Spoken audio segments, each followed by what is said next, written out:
అన్నయ్య ఏమంటున్నాడు? వాడు చెప్పింది నిజమే. దానికి అదే శాస్తి. నువ్వు వెళ్ళి పడుకో. రేపొద్దున్న అంత్యక్రియలు చేద్దాం. రావే.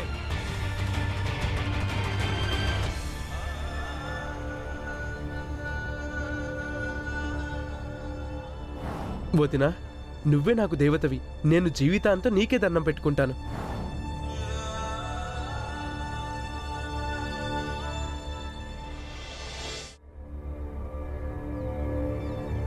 అయ్యో, ఎంత పని చేసావమ్మా రేణుకా. ఏదో తెలియక తప్పు చేసావు, అయిపోయింది కదమ్మా. దానికోసం చచ్చిపోతావా తల్లి? చాలా మంచి అమ్మాయి. పాపం తట్టుకోలేకపోయింది. తను చేసిన తప్పు వల్ల తన కుటుంబం పరువు పోయిందని. పాపం ఊపిరాడలేదనుకుంటా. నీళ్ళు అడిగింది, నీళ్లు తెచ్చిచ్చాను. కానీ నీళ్లు కూడా తాగలేకపోయింది. నన్ను ఒంటరిని చేసి వెళ్ళిపోయింది. నన్ను ఎంతగానో ప్రేమించేది. ఎందుకు వెళ్ళిపోయావు? నువ్వు లేకుండా ఎలా బతుకుతాను? అలా జరగాలనుంది, జరిగింది. ఏం చేస్తాను చెప్పు. ఇక అంతిమ సంస్కారాలకు ఏర్పాటు చేయండి. ఓరి దేవుడా, మేము నీకేం అపకారం చేసావు? మాకింత అన్యాయం చేసావేంటమ్మా? అయ్యో, నా భార్యతో పాటు నన్ను కూడా తీసుకెళ్ళు దేవుడా. నేను దురదృష్టవంతుణ్ణి. రండి సార్. సార్, మా వదిన్ని మా అమ్మ నాన్నని చంపారు.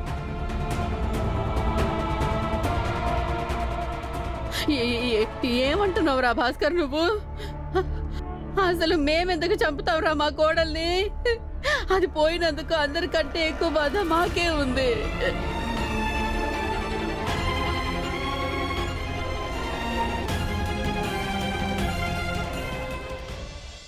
చూడండి, వీళ్ళు చాలా పరువు గలవాళ్ళు. వీళ్ళ పెద్ద కోడలు వీళ్ళ కుటుంబ పరువుతో దారుణంగా ఆటలాడుకుంది. అయినా ఆమె పోయిన బాధలో ఎలా ఏడుస్తున్నారో చూడండి. వీళ్ళు తమ కోడల్ని చంపే మనుషులు కాదు. ఆ మాట నిజమే సారు. వీళ్ళు అసలు చీమను కూడా చంపలేరు. అట్లాంటిది వీళ్ళు కోడల్ని ఎలా చంపుకుంటారు? నాకు తెలిసి అత్తింటి మర్యాదను కాపాడలేని ఆడదానికి ఒకరింటి కోడలుగా బ్రతికే అవకాశం ఎంతమాత్రం లేదు. వీళ్ళ కోడలు ప్రాణాలు తీసుకొని తన తప్పుకు ప్రాయశ్చిత్తం చేసుకుంది. ఇక ప్రాయశ్చిత్తానికి విచారణ ఏముంటుందండి? సార్, మీరు విచారణ చేయండి. వీళ్ళు ఇలాగే అంటారు. కానీ మా వదిన్ని చంపిన హంతకులు ఎవరో తెలియాలి సార్. వాళ్ళకి శిక్ష పడాలి. అవునండి, హంతకుడిని పట్టుకొని శిక్ష వేయించండి సార్. అది కాక నిన్న రాత్రి మా ఇంట్లో జాగారం జరిగింది. వీళ్ళందరూ కూడా మా ఇంట్లోనే జాగారం చేస్తున్నారు. నువ్వు అబద్ధం ఎందుకు చెప్తున్నావు? మేమందరం అబద్ధాలే చెప్తున్నాం.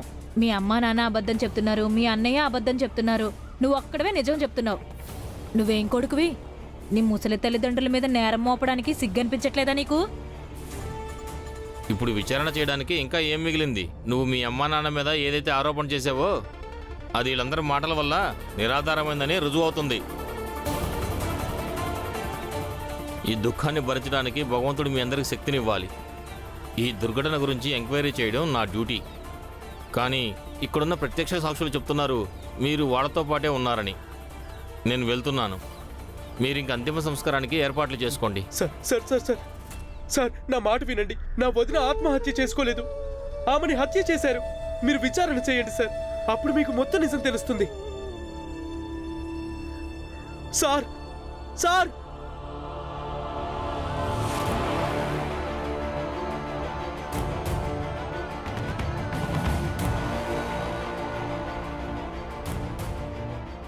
చూడండి, నా మాట విని కోడలికి అంతిమ సంస్కారం ఎంత త్వరగా చేస్తే అంత మంచిది.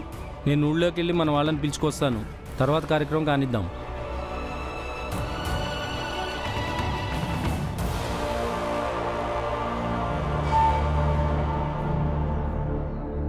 భాస్కర్, మీ వదిన రేణుకని మేమే చంపాం. ఏం చేస్తావో చేసుకో.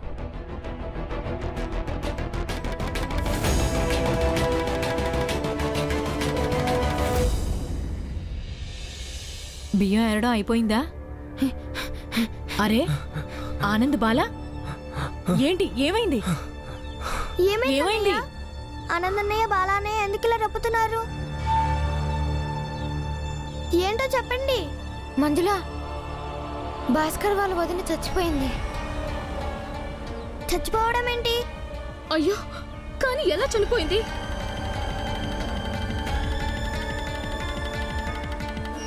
ఏంటి మీరు చెప్పేది? అమ్మా, మేము ధన్యవాదాలు చెప్పడానికి వెళ్ళాం.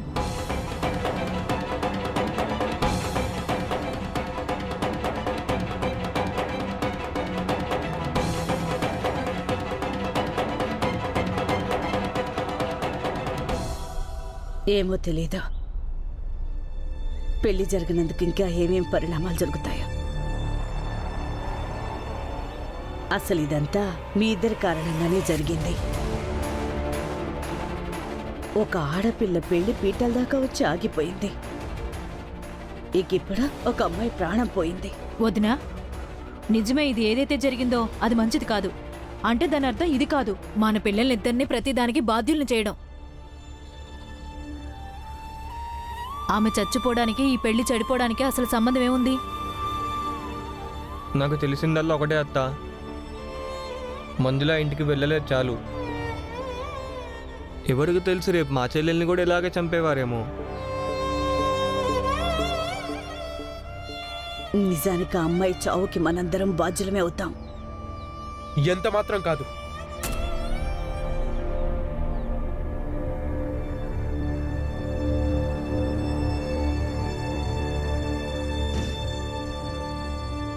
మీకెవరికి తెలియకపోవచ్చు, కానీ మా అన్నయ్యకి ఇది రెండో పెళ్లి. మొదటి వదిన కూడా నిప్పంటించుకొని చనిపోయింది, లేదా చంపేసి ఉంటారు, తెలీదు. మరప్పుడు నా పెళ్ళేవి చెడిపోలేదుగా. ఇరుగు పొరుగు వాళ్ళు అంటుంటారు ఆ వదిన ఆరోగ్యం ఎప్పుడు పాడవుతుండేదట. ఆ కారణంగా ఆమె ఇంటి పనులు వంట పనులు చేయలేకపోయేదట. మా ఇంట్లో వాళ్ళ అభిప్రాయాన్ని బట్టి ఇంటి పనులు చేయలేని ఇంటి కోడలు ఎందుకు పనికిరాదు. ఇక తర్వాత ఒకరోజు ఆమె వంట చేస్తున్నప్పుడు కాలిపోయిందట.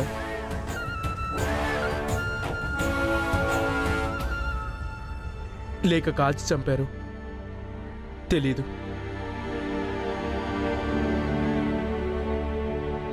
అందుకని మీరు ఏమాత్రం మిమ్మల్ని మీరు దోషులుగా అనుకోవద్దు. అందరికీ వాళ్ళ వాళ్ళ అదృష్టం అనేది ఉంటుంది.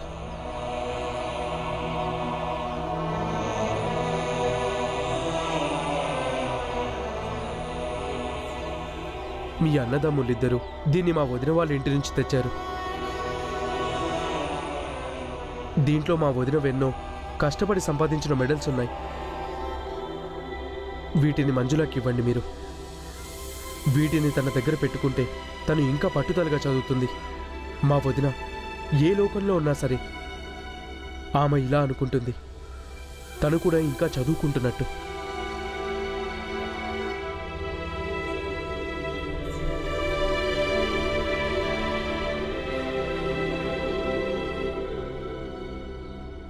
చూడు, గమ్మత్తైన అదృష్టం వీళ్ళ ఇంట్లో అందరిది. ఇప్పుడు ఎవరితో సంబంధం కలుపుకున్నా ఎవరో ఒకరికి చావు ఖాయమైపోతుంది. అవునా మంగేష్? మీరు చెప్పింది నిజమేనండి. ఆ భీమురావు ఆ ఆడదాన్ని తెచ్చి ఇంట్లో పెట్టుకున్నాడు, అదేమో చచ్చింది. ఇప్పుడు ఇది కూడా చచ్చింది.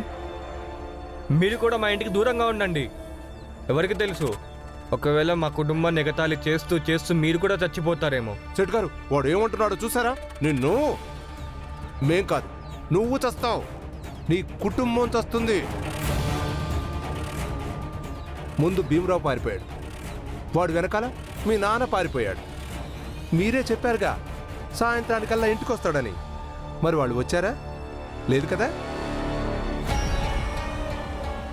మీ అందరూ పరమదరిద్రుడు. కూతురు పెళ్లికి తండ్రి పారిపోయాడు. ఆహా, పైగా ఈ పిల్ల పెళ్లి కూడా ఆగిపోయింది.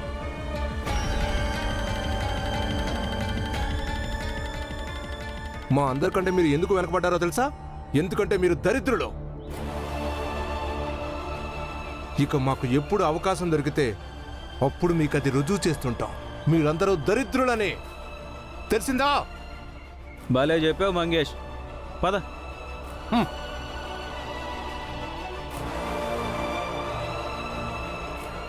బాలా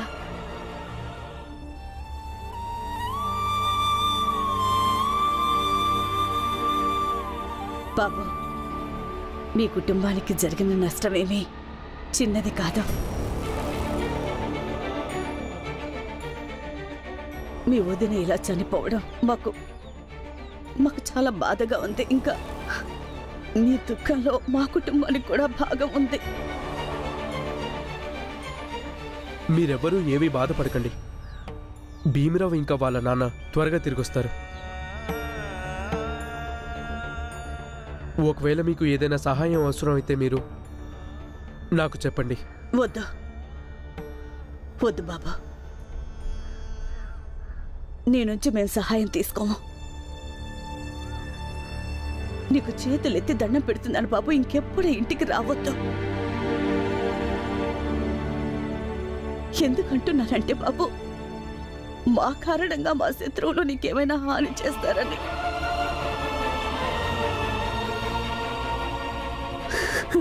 చాలా, ఇక మా నాన్న మమ్మల్ని వదిలేయండి బాబు. అదే ఇప్పుడు నాకు మంజులాకి పెళ్ళయి ఉంటే అప్పుడు కూడా మీ అల్లుడితో ఇలాగే అంటారా? మీ మా నాన్న మిమ్మల్ని వదిలేయమని?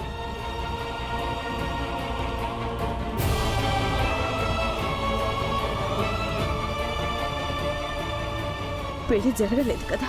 జరగలేదు. జరగలేదు, కానీ మీ అందరికీ ఇష్టమైతే తప్పకుండా జరుగుతుంది.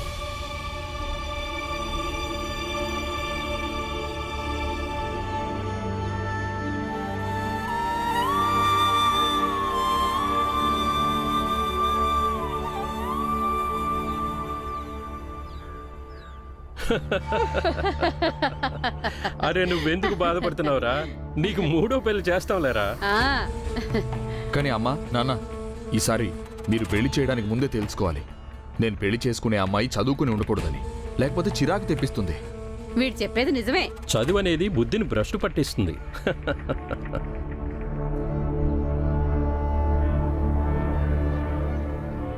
ఈ ఇంట్లోకి ఇంకా ఏ పెళ్లి కూతురు రాదు. అంటే మీరు నిర్ణయించిన అమ్మాయి. ఇప్పుడు నేను చూస్తాను అన్నయ్యకి ఎలా పెళ్లి జరుగుతుందో.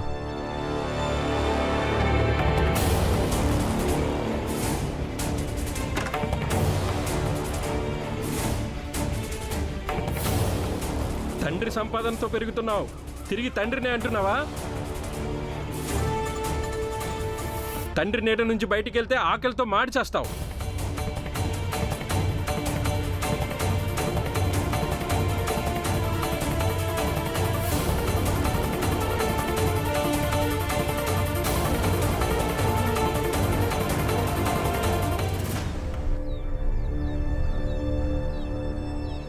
ఇల్లు వదిలేసి వెళ్తున్నాను.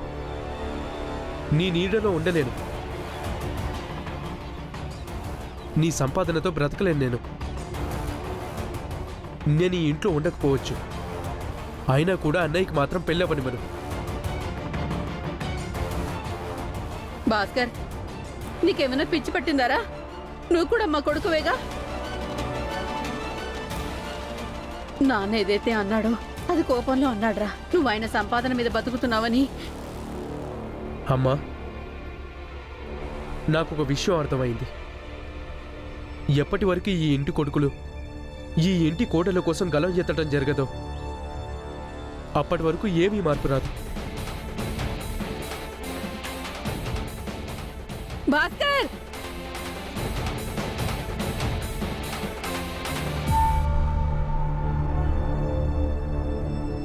సేట్ గారు, ఇదే సరైన అవకాశం. ఆ భీమరావు లేడు, ఆ రామ్జీ లేడు. వీళ్ళందరినీ ఇంట్లో నుంచి బయటికి తరిమి కొడతాం.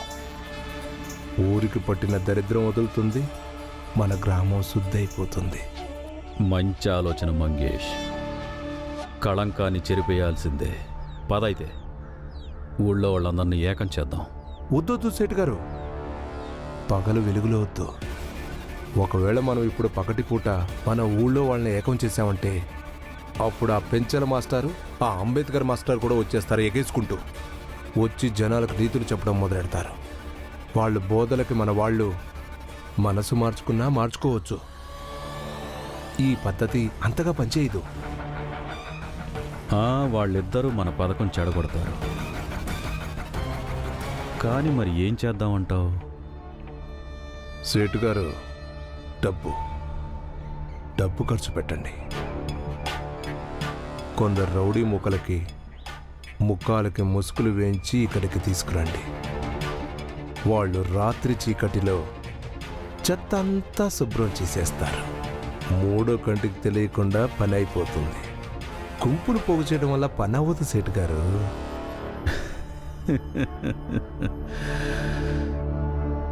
మరుసటి రోజు పెంచల్ గురూజీ ఇంకా అంబేద్కర్ గురూజీ కనిపిస్తే అప్పుడు చెబుదాం. రాత్రి చీకట్లో ఎవరొచ్చారో ఏం చేశారో మాకేం తెలుసని. సేటు గారు, మీ మీద ఎవ్వరికి కూడా అనుమానం రాదు. అందరికీ అనుమానం ఆ భాస్కర్ గాడి బాబు మీదకి పెడుతుంది. అయితే ఇక రాత్రి అవడానికి ఎదురు చూడాలి మనం మంగేష్.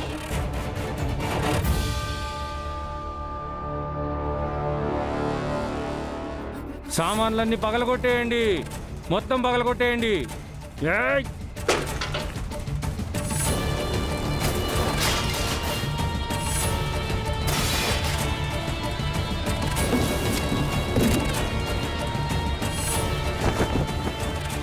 బయటికి రండి, ఇల్లు ఖాళీ చేయండి. రండి బయటికి, అందరూ బయటికి రండి.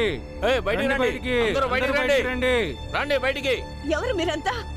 ఏం చేస్తున్నారు మీరు? ఎవరు వదినా? ఇదంతా మేమెవరం అంటే మీరు ఈ ఊళ్ళో ఉండడం ఇష్టం లేని వాళ్ళం.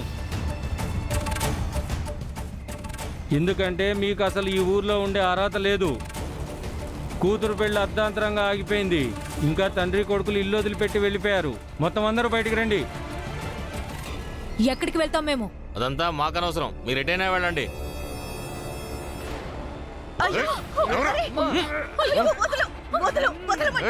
అమ్మా, మీ పిల్లలు ప్రాణాలతో ఉండాలంటే మీరందరూ ఈ ఊరు వదిలిపెట్టి వెళ్ళిపోవాలి.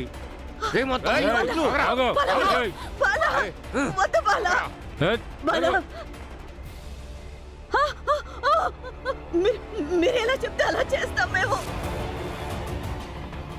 బల ఆగు, ఇక వదలండి, నా బిడ్డను వదిలిపెట్టండి. త్వరగా కానివ్వండి. వెళ్తున్నాం, ఆగండి.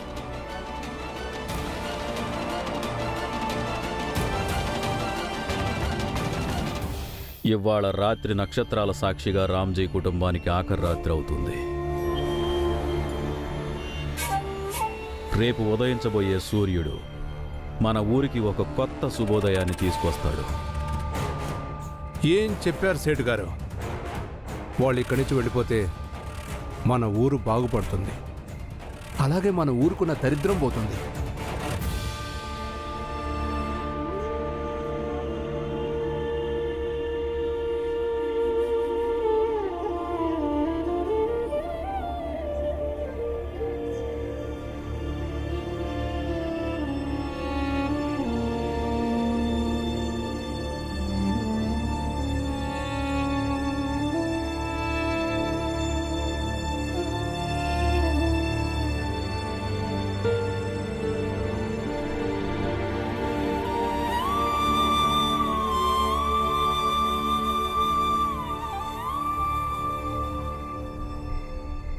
ఇక్కడి నుంచి తిన్నగా స్టేషన్కి వెళ్ళిపోండి. అక్కడి నుంచి ఏదో ఒక రైలు బండి ఎక్కి ఎటైనా దూరంగా వెళ్ళిపోండి. చూడు, మళ్ళీ ఈ ఊరు తిరిగి వచ్చే దుస్సాహసం ఎంత మాత్రం చేయొద్దు. మీ ఏడుపు మొహాలు చూసి మా మనసులేమి కరిగిపోవు. మీకు ఈ ఊర్లో సహాయం చేసేవాడు ఎవ్వడూ లేడు. ఈ ఊరి మొత్తంలో ఏ ఒక్కడు కూడా మీకు అండగా నిలబడే సాహసం చెయ్యడు. ఎందుకంటే మీ బతుకులు అంతే. కూతురికి పెళ్లి కుదిరిందో లేదో, కొడుకు పూర్తిగా చెలరేగిపోయాడు. మొగుడేమో